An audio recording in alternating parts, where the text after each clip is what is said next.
welcome back to my channel. So today we'll be continuing with the journal only. आज मैं आपको बिल्कुल एक न्यू टॉपिक जर्नल में बता रही हूँ and that is bad dates. बहुत कॉमन चीज़ होगी जो आगे आपको सब जगह बैड डेट्स वर्ड यूज़ होगा. पहले तो बैड डेट्स होते क्या हैं? डेटर्स कौन होते हैं? डेटर्स कौन होते हैं? जिनको हमने गुड्स उधार पर बेचे थे. अब बेटा जिसको हम गुड्स उधार में बेचते हैं इसका मतलब हमने उनसे पैसे भी तो रिकवर करने हैं, लेने हैं. उसने आपको मान लो डेटर ने बोल दिया मैं आपको 2 महीने के बाद या 1 महीने के बाद पेमेंट कर दूंगा. हम 1 महीने के बाद लेने गए एंड ही रिफ्यूज़ या वो भाग गया, तो अब हमें पता है कि वो डेटर के पैसे हमें नहीं मिलेंगे. जब हमें जिससे पैसे लेने होते हैं अगर वो पर्सन कहीं भाग जाए या रिफ्यूज़ कर दे और हमको वो पैसा नहीं मिलेगा, उसको हम बोलते हैं बैड डेट्स. मतलब जो डेटर खराब हो गए उनको क्या बोलते हैं? Bad debts. So bad debts means irrecoverable amount from the debtor. जो पैसा हमें डेटर से नहीं मिल सकता. So it is a loss to the business. ये बिजनेस का क्या है? लॉस है. और लॉसेज नॉमिनल के अकॉर्डिंगली डेबिट ऑल लॉसेज. तो बैड डेट्स जर्नल एंट्री में जब भी आएंगे वो डेबिट ही होंगे. तो इसके लिए मैंने 2 केसेस बताए बेटा. राम हु ओड अस, राम ने हमारे 2000 रुपये देने थे, वॉज डिक्लेयर्ड इंसॉल्वेंट. अब ये वर्ड भी बहुत बार यूज होगा, इंसॉल्वेंट. बच्चे इंसॉल्वेंट वो पर्सन होता है जिसके पास एसेट्स कम हो और देने के लिए लोगों के पैसे ज़्यादा देने हो, वो उसको हम बोलते हैं इंसॉल्वेंट. जिसको हम हिंदी में बोलते हैं दिवालिया निकलना या उसकी कुड़की हो जाना. जिस बंदे के पास देने के लिए ज़्यादा, मतलब उसने देना लोगों का ज़्यादा है लेकिन है ही नहीं कुछ भी. अब मान लो अगर कि कोई पर्सन है उसने 1 लाख रुपए बैंक का लोन देना है या मान लो 50 लाख रुपए बैंक का लोन देना है. बैंक उसके पास कोई भी एसेट नहीं था, सिर्फ एक घर था. बैंक ने उसका घर बेच दिया, वहाँ से उसके 30 लाख रुपीज़ मिल गए. अब कितने नहीं मिले बेटा? 20 लाख तो उसके नहीं मिल सकते, तो वो इंसॉल्वेंट हो जाता है. उसको कोर्ट इंसॉल्वेंट डिक्लेयर कर देती है कि भाई ये पर्सन है ही नहीं सिचुएशन में कि वो दे पाए. सो जब भी आपको आ जाए कि कोई बंदा इंसॉल्वेंट है, समझ जाना कि वो बैड डेट से रिलेटेड कोई पॉइंट आएगा. सो कहते हैं राम ने हमारे 2000 रुपये देने थे, वो इंसॉल्वेंट हो गया. Nothing could be recovered from him. कुछ भी नहीं मिला, कोई भी पैसा नहीं मिला. मतलब कंपनी को टोटल कितने का, फर्म को कितना नुकसान हो गया? पूरे 2000 का. अभी मैंने आपको बताया था कि जो बैड डेट्स होता है it is a loss for the company. तो इसकी जर्नल एंट्री क्या बनेगी बेटा? Bad debts account debit, because debit all losses. ठीक है. 2, किस बंदे से लेने थे बेटा? गिवर कौन था? राम. हमने राम से लेने थे लेकिन अब राम नहीं दे पा रहा, तो हम राम को अपनी बुक्स में क्रेडिट कर देंगे, कैंसिल कर देंगे, क्योंकि हमें पता है कि अब वो हमें सारे पैसे नहीं देगा. So bad debts to Ram amount कितना आ जाएगा बेटा? 2000. ये तो वो केस था कि जहां पर उसने कुछ भी नहीं दिया.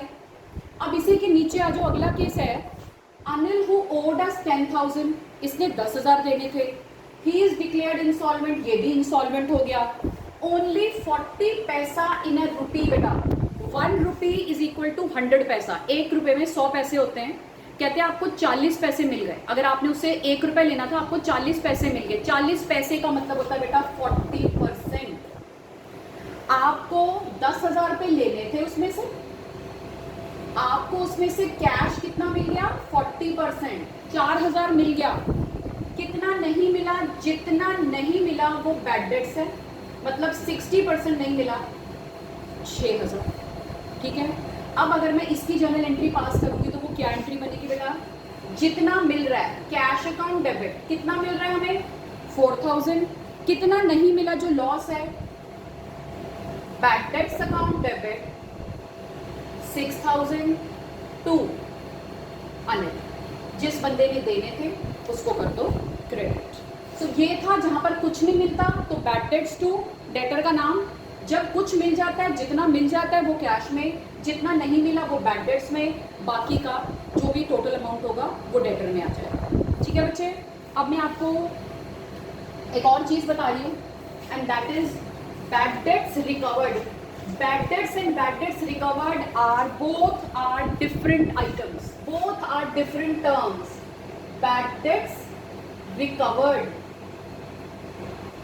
बच्चे एक बंदा, एक पर्सन आपका बैड डेट बन गया, आपने उसको अपनी बुक्स में लॉस दिखा दिया कि ये मेरा बैड डेट हो गया. और मान लो 2 साल के बाद वो पर्सन है, वो बहुत लॉयल था या बहुत ऑनेस्ट था, वो आपके पास 2 साल के बाद आता है और कहता है कि भाई मैंने आपके वो पैसे देने थे, उस टाइम मेरी सिचुएशन बहुत ख़राब थी, बट मैं आपको अब वो पैसे वापस देना चाहता हूँ, ये लो अपने पैसे जितने भी आप। याद है आपने फर्स्ट एंट्री क्या करी थी? वो 2000 वाली करी थी, इससे पहले वाला जो केस था। अब उसने हमें जब 2000 पे, अब वो जब हमें देगा तो फर्म को तो वो पैसे मिल रहे हैं, बैड डेट्स रिकवर होता है। जो पहले बैड डेट्स हो चुके हैं, प्रीवियसली जो बैड डेट्स हो गए हैं, अगर हमें उनसे कुछ रिकवरी हो जाती है, तो लिख लो if after some time, if after some time any payment is received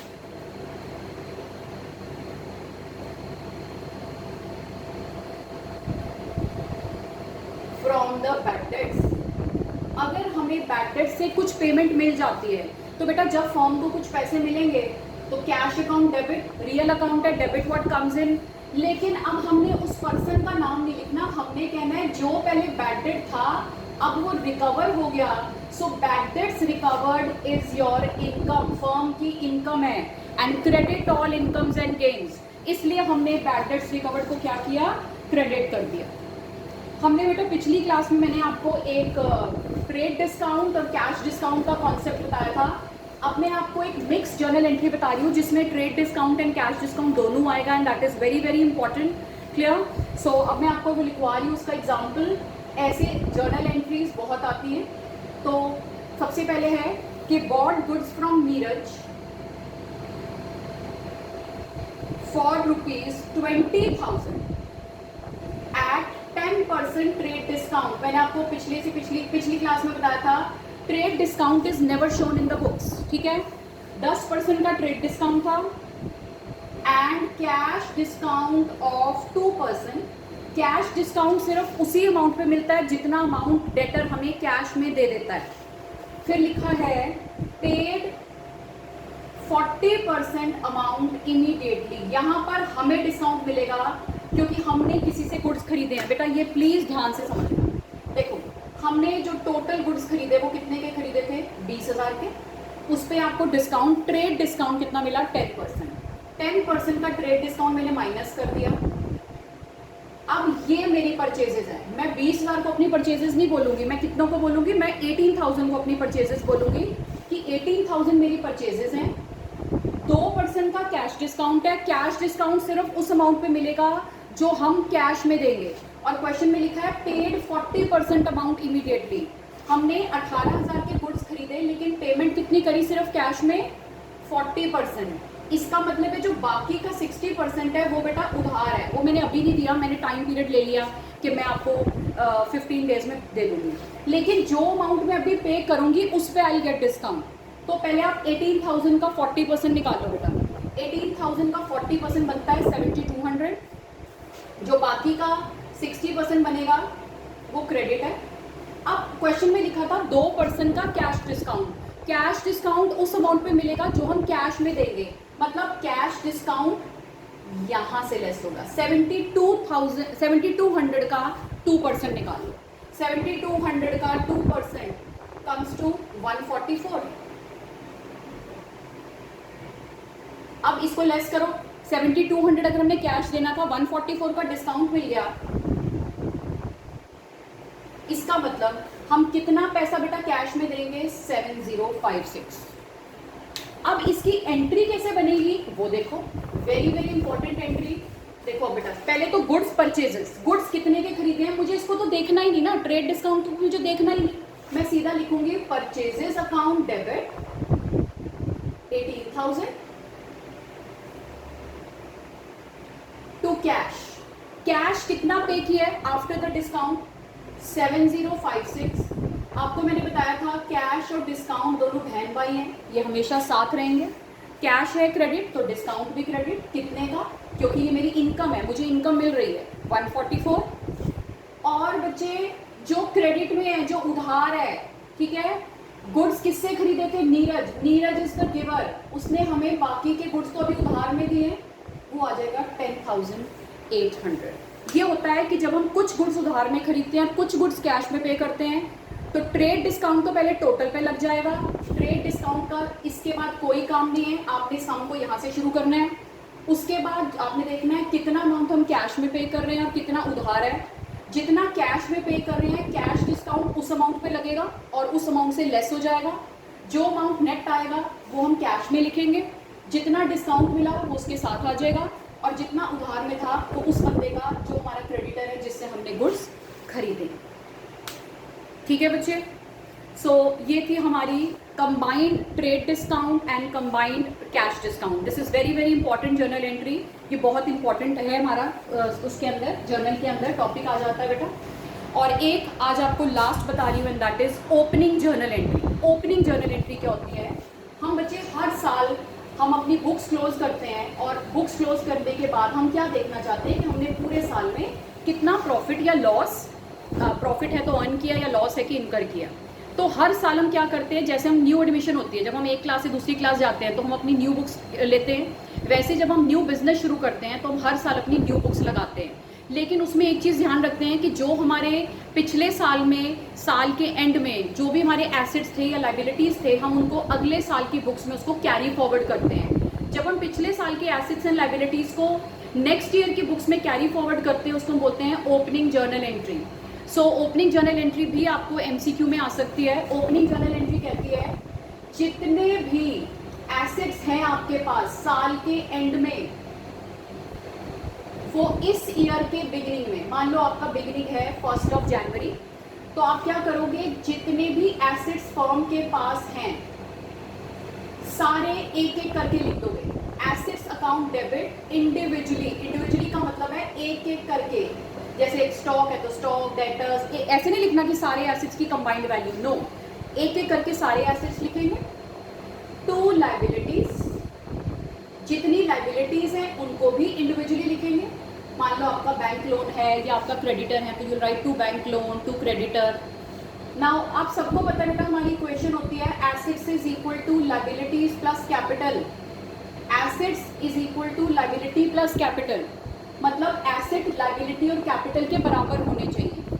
तो फिर हमारा जो बैलेंसिंग फिगर आएगा वो हमारा कैपिटल हो जाएगा, क्योंकि जो इन दोनों का सम होता है वो इसके बराबर होता है। Assets are equal to, this is our accounting equation, assets are equal to liabilities plus capital.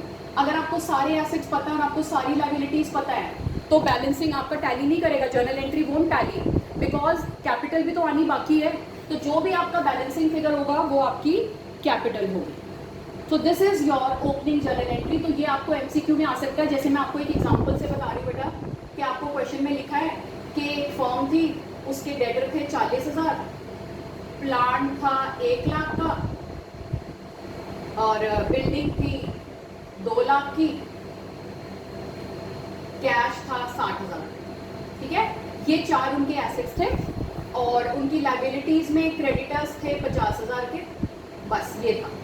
तो अगर आपको इसकी journal entry, opening journal entry pass करनी होगी तो हम क्या पास करेंगे, मैंने आपको बोला है एसेट्स अकाउंट डेबिट इंडिविजुअली।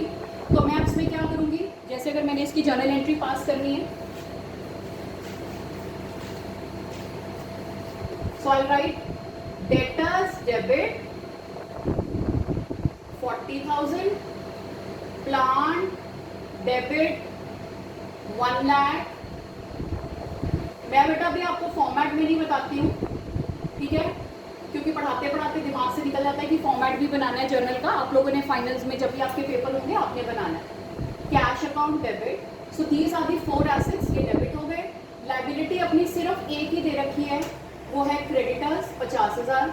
अभी मैंने आपको बताया assets are equal to liabilities plus capital.